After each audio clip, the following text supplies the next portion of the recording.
Good afternoon, Year 4.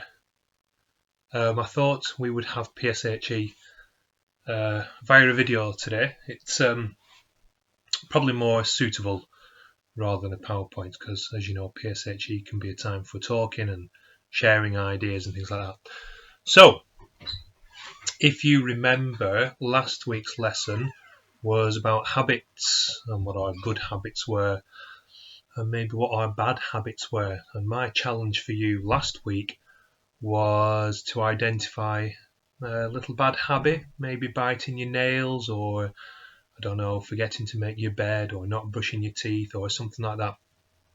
And could you overcome that bad habit? Well, I wonder, have you taken the time this week and can you give me any examples of when you nearly continued with your bad habit but you remembered to change it? So I'd like to know if you have managed that. Anyway, on to this week. So we're thinking about healthy living, and I want you to consider, first of all, the school rules or school expectations. And you might be wondering why I want you to think about that. Now, normally in class we'd have them at hand, but we need to kind of imagine them. And you know the little A4 grid that talks about the different areas of the school and how we should behave. So in the classroom, on the corridors, in the hall, on the playground, in the bathrooms, things like that. I want you to kind of try and remember that. It's probably good practice for you to try and remember that. And I want you to think, which of those school expectations are involved in keeping us healthy and safe? Because sometimes we think of rules as do's and don'ts, but which ones of those are there to keep us safe and healthy? So that's an interesting one to think about. Might be worth to write it down. Which school rules do you think we have? And you don't have to say them word for word, but which school rules do we have that take into consideration our health and safety or promote our health and safety? One I'm thinking of right away is washing our hands after using the bathroom. That keeps us healthy, doesn't it? But what other places? So I'll give you a few minutes. Just pause the video when you're ready. I'll give you a few minutes to consider what school rules keep us healthy and keep us safe, or promote that healthy living and safety. I'm going to pause my video because I'm going to have a look at my notes as well. Okay.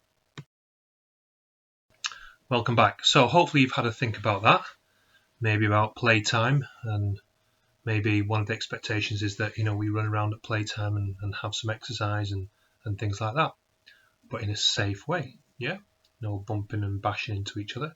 We play safely. That was another one. Okay. Maybe you put down in the dining room having our meals, a healthy meal, but also spending time to talk to our friends. There are two things that keep us healthy in mind, talking to our friends, and healthy in body by the food that we eat. So two things there. Now, I want you to think about who is responsible for your health and safety in school. Whose responsibility is that? Have a think, maybe talk to your parents about it. Is it Mrs. Wright's responsibility? Is it my responsibility? Is it your responsibility? Who is responsible for your health and safety in school? Is it all of ours responsibility? Mine, yours and Mrs. Wright's and the children around you? I don't know. Have a think, but maybe jot down. There might be different people who are responsible for your health and safety in different ways. I know when we go out on a school trip, and I know we haven't done this year, but I know you probably have done in years gone by, your teacher is responsible for your safety. Okay? But also consider, what have we done as a school that promotes your safety and your health? I'm thinking, well, Daily Mile, that could be one. And that's your kind of example. We promote the Daily Mile to keep you healthy. So can you think and write down all the different initiatives that school provide for you to keep you healthy and to keep you safe? Daily Mile, the presentation by the NSPCC, something we do at the beginning of every computing topic. They're just 3.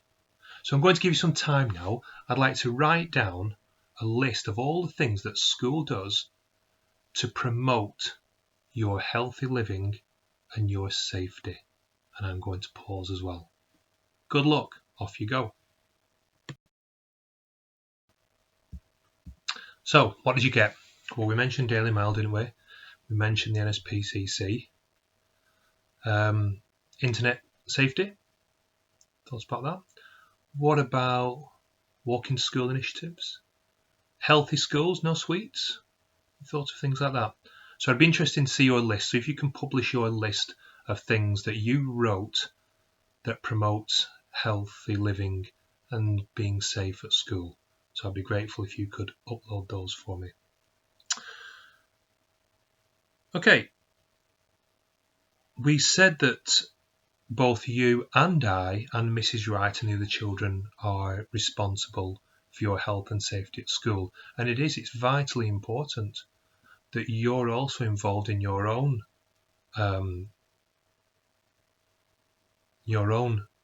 promotion of your own lifestyle. You need to choose the correct things to eat at lunchtime. You need to make sure that you use the salad bar. You need to make sure you exercise at break time. You know, you are in charge of your own safety and healthy living by support from school. Okay? But think about at home. Okay? Home's different to school.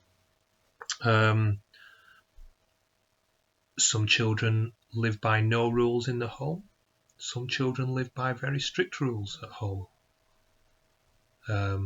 So I wonder who is responsible for health and safety of children at home. Okay, maybe you could write down. Well, not maybe. I'd like you to write down the. I'd like to write down, and if your parents are kind of saying, "Oh no, what are you going to put?" I'd like to write down the rules that you live by in your house. What are your parents' expectations of you? How do they ensure that you live a healthy and safe lifestyle? Ask them to help you. I'm sure they will pinpoint lots and lots of things. But now, next to what you've wrote down about school, write down about all the rules and expectations at home that help you stay healthy. In my house, my children go to bed at a good time to ensure they have lots of sleep. I cook meals which I think are nutritious and are balanced. We have different things at different times of day. I ensure at the weekends we get outside and have some exercise as a family. I'm sure there are things that your family do as well. But next to your list of things that keep you healthy and safe at school, write down the things that keep you healthy and safe at home. Okay, and while you're doing that, and when you've done that, I'd like you to have a little think about maybe the children who don't live healthy and safe lives, whose parents don't support that. I wonder who helps them. Have a chat with your family about that and see if you can come up with some ideas. But I'm going to pause the video again, and I want you to write your list of rules and expectations in your house that help you live healthy and safe. Okay, welcome back. I hope you've been pausing the video while you've been working. So let's recap on what we've got so far. Back at the top of the lesson, we thought about our bad habits, and I asked you to perhaps feedback whether you had controlled any bad habits. Then we talked about school rules, and I wanted you to write down the school expectations that keep you healthy and safe, and we listed some. Okay. Then I wanted to think about what initiatives that school have. Yeah. What initiatives do school have to keep you healthy and safe? And we talked about the Daily Mile and walk to school and things like that. And then I asked you what the expectations were at home. And I asked you to list those. So you should have a good few lists going on now. Okay, so what about the wider community? Okay, who's responsible for your health and safety outside of home and outside of school? And when you think, what do you mean by that, Mr. Ford? Well, let's think of some obvious things. Okay, footpaths. Footpaths are there to separate us from the cars in the road. Pelican crossings are there to keep us safe when crossing roads. Supermarkets. Supermarkets have a responsibility to promote healthy foods. Okay, so have a think about that. Look around, talk to your parents. Who's responsible for your health and your safety outside of the home? And more so, who helps you out when you're not safe and when you're not healthy? Who's there then? Okay, who can bring you back to health? Who can ensure that you are safe? Because not all children are safe. Not all children are healthy. So who helps them? And I'd like you to write that down. Think about outside of your home and the expectations at home. Think about outside of school. What are the expectations in your community? Who keeps you safe? And who ensures that you live a healthy lifestyle? Okay, and I'd like you to write that down. So you'll have a good picture of how school keeps you healthy, how home keeps you healthy and safe, and how the wider community keeps you healthy and safe. You know, we can think of doctors and hospitals and things like that. Okay, so I'd like you to have a go at that and create a nice poster out of it all. If you've been taking notes throughout this lesson, turn it into a really nice poster and upload it. But I'd like some response to this lesson. I'd like you to have uploaded your lists, or I would have liked you to create a poster or something like that about you staying safe at school, at home, and in the wider community. What promotes all that? And then you should have a nice piece of evidence to upload. Okay? I think that's about all, really. Quite strange, these videos. I'm just getting used to them, so if I don't seem as confident, as animated as I do in class, maybe I might as the week goes along. Okay? But thanks for listening. Thanks for thinking all these things over. Thanks for taking part. And as I say, please upload any evidence you have. Expectations in school and initiatives in school. Expectations at home. What home does for you. Expectations and initiatives and responsibilities of people in the wider community that keep you healthy and safe. Nice poster or some nice lists. Upload those for me. Take care. See you soon.